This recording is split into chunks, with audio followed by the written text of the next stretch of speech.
Bon.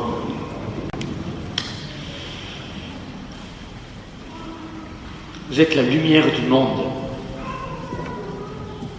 Oui, oui, vous. Vous êtes le sel de la terre. Vous aussi. Nous aussi. D'une certaine manière, on pourrait dire que la question en creux que Jésus nous pose, en nous disant cela, c'est: est-ce que vous brillez? Est-ce que vous éclairez? Et puis aussi, est-ce que vous salez? Est-ce que vous avez du goût? Est-ce que vous piquez? C'est un peu ça, la véritable question qui nous est posée ce matin. Et en fait, c'est d'abord un cadeau que Jésus nous fait de nous le dire ainsi. Jésus ne nous dit pas: si tu fais des efforts, tu seras la lumière du monde.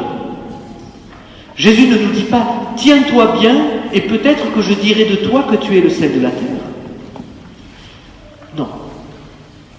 Il nous dit que nous sommes la lumière du monde et le sel de la terre. Et ça, c'est sans condition.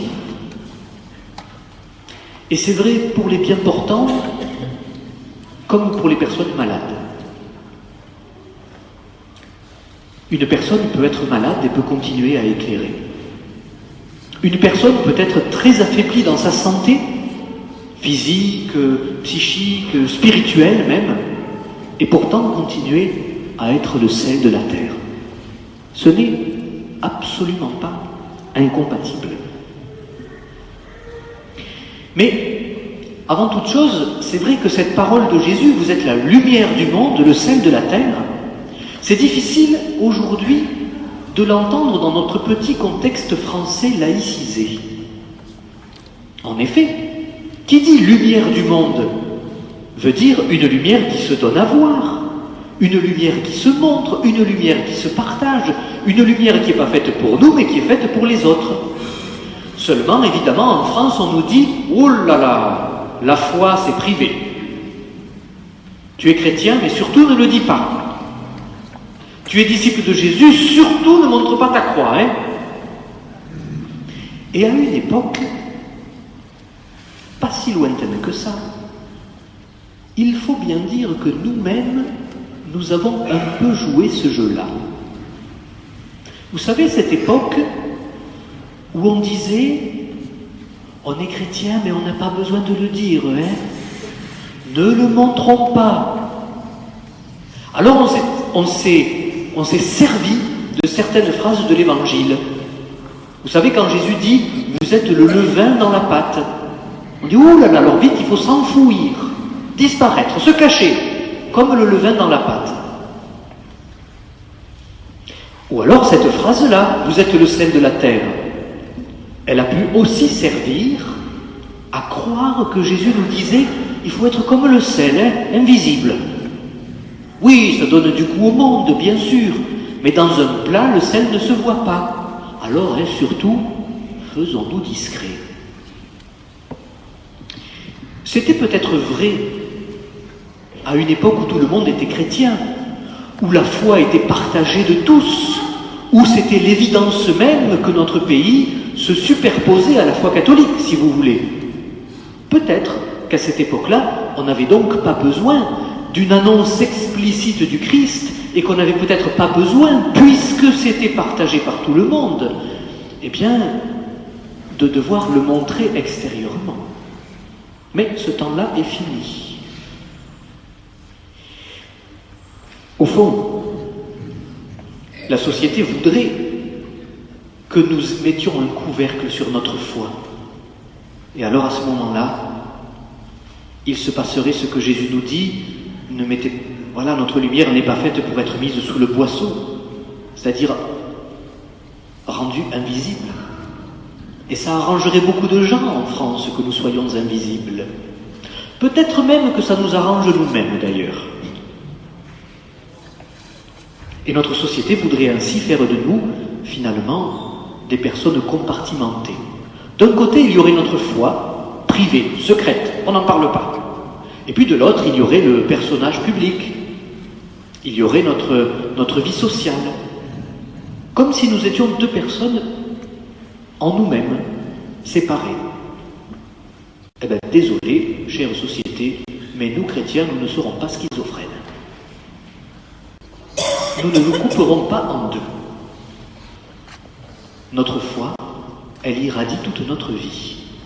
Et ce que nous vivons à l'intérieur, nécessairement, jaillit à l'extérieur. Voilà pourquoi nous sommes lumière pour le monde et sel pour la terre. Sinon, ça n'aurait pas de sens.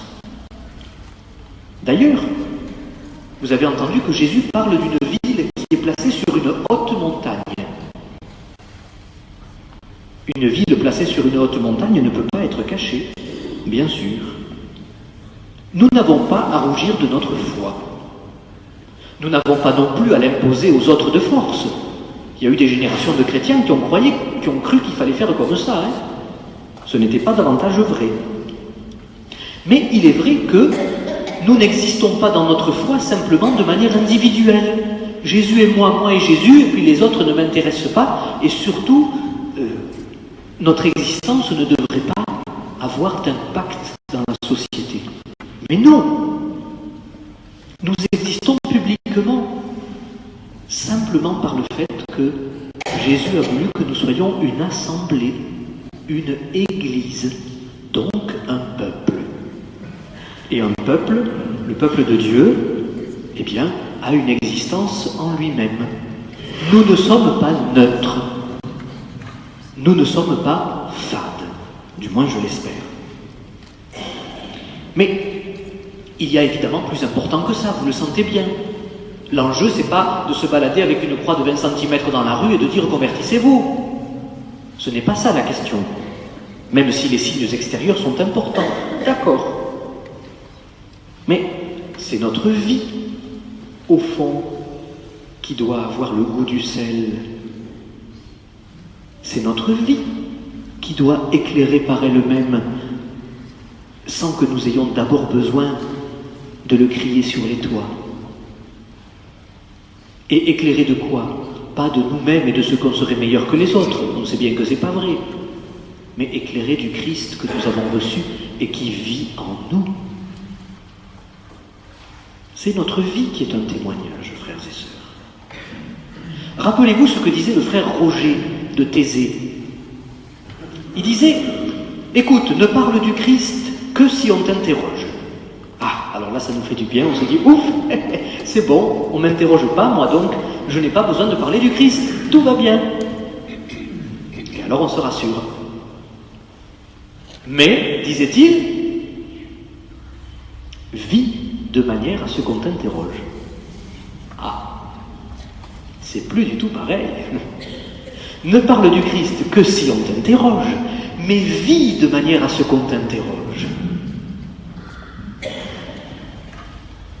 C'est bien notre vie qui doit interroger, qui doit piquer comme le sel ou comme du poil à gratter. C'est bien notre vie qui doit éclairer, qui doit porter une lumière qui ne vient pas seulement de nous, mais de plus loin et de plus grand que nous. Mais du coup, si on ne t'interroge jamais, ça veut peut-être dire qu'il y a un vrai problème. Ça veut dire que dans ta vie, le Christ ne transparaît pas. Ça veut dire que ta vie n'est jamais un point d'interrogation pour les autres. Ça veut donc dire que si on ne t'interroge jamais sur ta foi, dans ta famille, tes proches, au travail, à la maison de retraite, dans des amis, au sport, que sais-je, ben c'est peut-être tout simplement que ta foi est invisible, oui. Tout simplement que tu es incolore, inodore pour les autres dans ta foi. Et pourtant, cette lumière, elle habite ton cœur. Jésus le dit, tu es la lumière du monde. Mais finalement, tu y es opaque. C'est une vraie question. Si le christianisme grandit par capillarité, comme dit le pape François, c'est-à-dire de contact de personne à personne, de quelle manière est-ce que toi-même, tu es porteur de ce Christ et ambassadeur de sa lumière?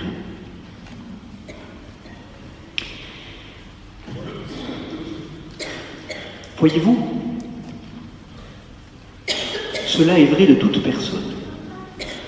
Et du coup, je voudrais dire maintenant un petit mot sur la grâce spécifique du sacrement des malades, qu'une vingtaine de personnes parmi vous vont recevoir. Je me suis replongé un petit peu dans un livre du père Jean-Philippe Revel, qui s'appelle, sur le traité des sacrements, qui s'appelle justement l'onction des malades. Qu'est-ce qui se passe au fond quand on reçoit l'onction des malades?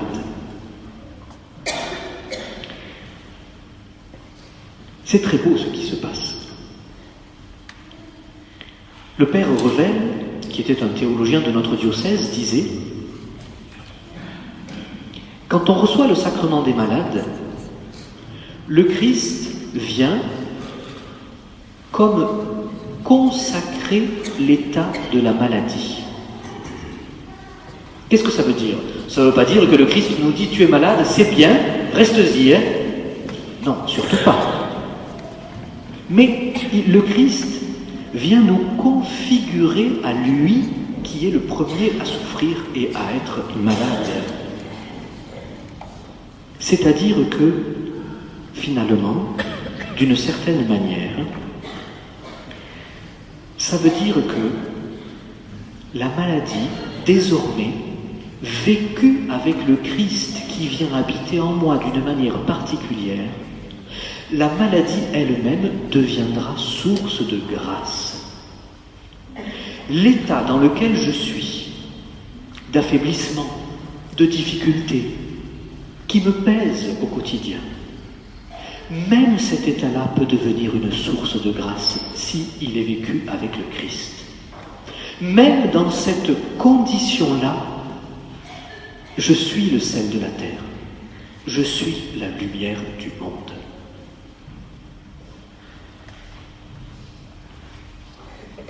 Ce n'est quand même pas rien ce qui se passe. Finalement, un théologien disait la solitude du malade. Et Dieu sait si on est seul quand on est malade, dans son rapport à sa maladie et aux autres. La solitude du malade s'emplit de la présence du Christ. Une force s'implante en sa faiblesse. Tiens, ça rejoint ce que disait saint Paul. Saint Paul disait: je suis venu tout tremblant avec toute ma faiblesse, mais c'est toute la force de Dieu que je vous annonce. C'est ça. Une force s'implante en sa faiblesse, une vie monte en lui et l'envahit. Non plus la sienne, mais celle de Dieu. Et voilà pourquoi le sacrement des malades n'est pas quelque chose de magique. Il ne s'agit pas d'en attendre la guérison comme d'un miracle. Non. C'est que désormais je ne suis plus seul à lutter. C'est le Christ qui lutte en moi. C'est lui qui habite avec moi cette souffrance sur laquelle pourtant il n'y aurait pas grand-chose à dire. Rien de ce que nous vivons n'est étranger au Christ. Que ce soit l'abîme de notre douleur, aussi insupportable, que ce soit notre souffrance et notre angoisse, nous pouvons savoir avec une absolue certitude que le Christ est à notre côté et qu'il partage tout ce que nous subissons. On peut dire en un certain sens, disait le père Revel, que notre souffrance ne nous appartient plus, elle est devenue celle du Christ. Elle est devenue celle du Christ. Alors du coup, je termine avec cela. Pour un malade qui reçoit le sacrement des malades, bien sûr, il en est bénéficiaire, mais il en est aussi débiteur. Et recevoir le sacrement des malades, c'est aussi, dans la mesure où on le peut, dans la mesure de ses capacités, évidemment, c'est aussi être chargé d'une mission. C'est aussi être investi d'une responsabilité. La première, et normalement, bien sûr, cela a lieu avant le sacrement des malades. Pour vous, je crois que cela aura lieu après, mais c'est nécessaire. C'est de recevoir le sacrement de la réconciliation. Le sacrement des malades ne va jamais sans le sacrement de la réconciliation, de la confession. Pourquoi? Parce que quand je me confesse, ce n'est pas seulement moi qui, d'une certaine manière, met mes affaires en ordre. C'est que quand je me confesse, je fais monter le niveau de toute l'humanité, en rétablissant un déséquilibre, en rétablissant un mal, en le comblant par du bien que Dieu fait pour moi. Ce qui veut dire que quand je me confesse, j'aide concrètement toute la communauté, tous mes frères et toute l'humanité. Et ce faisant, je me dispose à recevoir la grâce de Dieu. Et puis, après le sacrement des malades, et avant et pendant, il y a une mission dont le malade peut être investi. Il a une fonction d'intercesseur. La personne malade, aussi malade soit-elle, peut toujours prier pour le monde, prier pour les intentions qui lui sont confiées. Bien sûr, on insiste toujours sur le fait qu'une communauté, une paroisse, doit penser aux malades, doit s'occuper d'eux. Et vous êtes nombreux à Martigues à prendre soin des malades, à l'aumônerie de l'hôpital, au service évangélique des malades, les visites, etc. Vous êtes nombreux, et c'est beau. Mais on ne doit pas seulement penser aux malades et s'occuper d'eux, il s'agit de comprendre que les malades ont aussi à s'occuper de tous, et donc de nous. Les malades ont une mission privilégiée au sein de la communauté chrétienne. C'est une mission d'intercession. Une mission de représenter le Christ, de rendre présent le Christ dans sa Pâque, sa souffrance et sa résurrection. Alors bien sûr, c'est magnifique quand les malades sont présents dans la communauté du dimanche. Et il nous faut faire des progrès et des efforts pour que les malades puissent être présents à ce rassemblement auquel ils manquent quand ils ne sont pas là. Et justement, si je dis qu'il nous faut faire des progrès, c'est parce qu'ils sont dépendants des autres, de ceux qui peuvent les amener à la messe, bien sûr.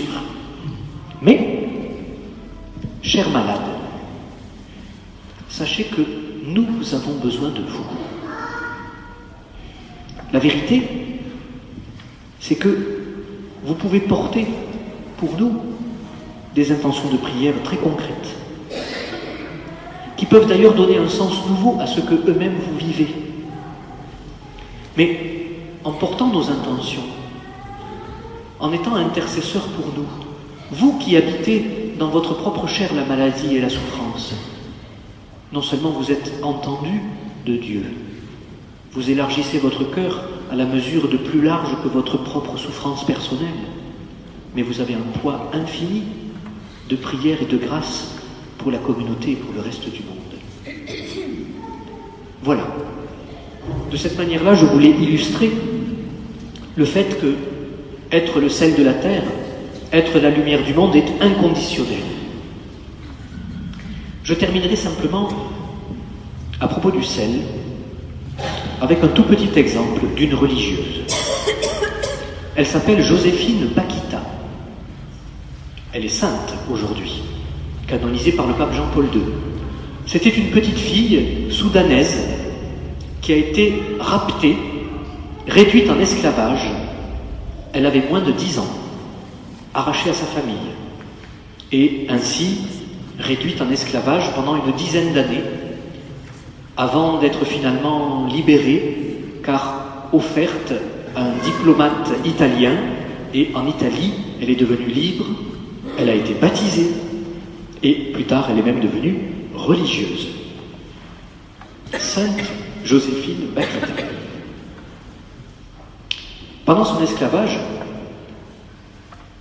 selon des traditions de certains pays d'Afrique, ses maîtres, ses propriétaires, l'ont scarifiée.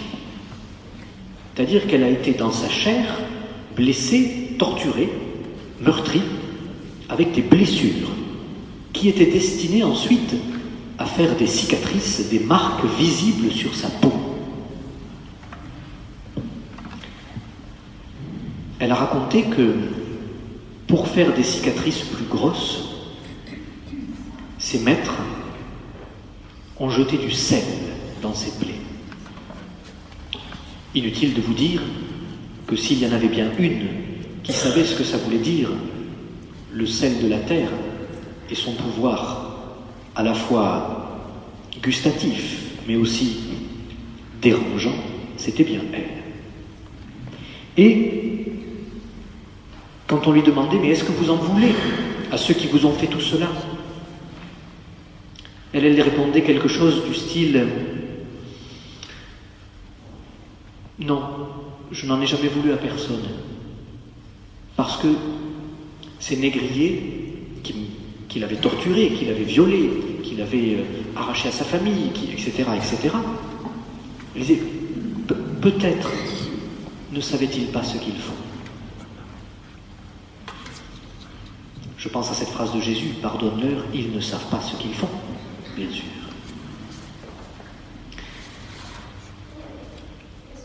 Voilà que Sainte Joséphine Bakhita a été fêtée hier dans l'Église catholique.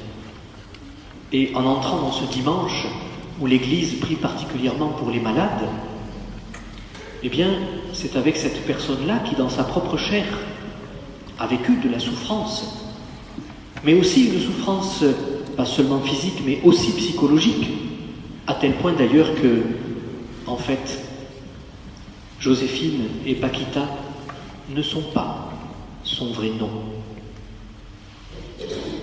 Elle a été tellement blessée, tellement humiliée, tellement torturée, tellement avilie, que, étant esclave, elle en a oublié jusqu'à son propre prénom. Nous sommes devant un abysse de souffrance indicible.